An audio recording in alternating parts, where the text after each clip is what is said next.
በእርግጥ ቅያማ ትቆማለች አሉ ነብዩ ሰለላሁ ዐለይሂ ወሰለም።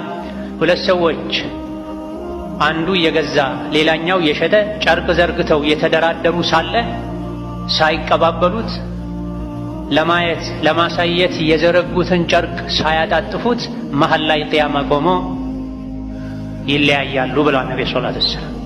ግብይት ላይ ያሉ ዘርግተው ያዩት ያሳዩት ያለውን ጨርቅ ተገበያይተው ሳይጨርሱ ጠቅልለው ሳያነሱ ሳይረካከቡ ቅያማ ይቆማል። ቅያማ ትቆማለች። አንድ ሰው ግመሉን አልቦ የያዘውን ወተት ሳይጠጣው መሃል ላይ ቅያማ ይቆማል ብላ የውሃ ጉድጓድ ቆፍሮ ለስኖ መርጎ ውሃ ሞልቶበት ሳይጠቀም መሃል ላይ ቅያማ ቆሞ ምድር ትጠፋለች ብለዋል ነቢዩ ዓለይሂ ሰላቱ ወሰላም።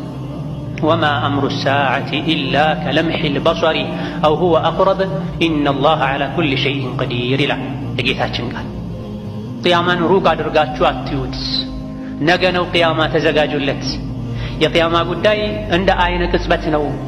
አንድ ሰው አይኑን ጨፍኖ በሚገልጽበት ቅጽበት ቅያማ ሊቆም ይችላል። እንደውም ከዛም የቀረበ ነው አለ አላህ ተባረከ ወተዓላ።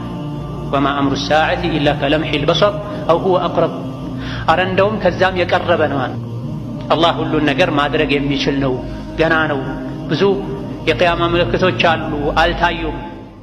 ሰላም ነው ዓለም ምድር አትበሉ።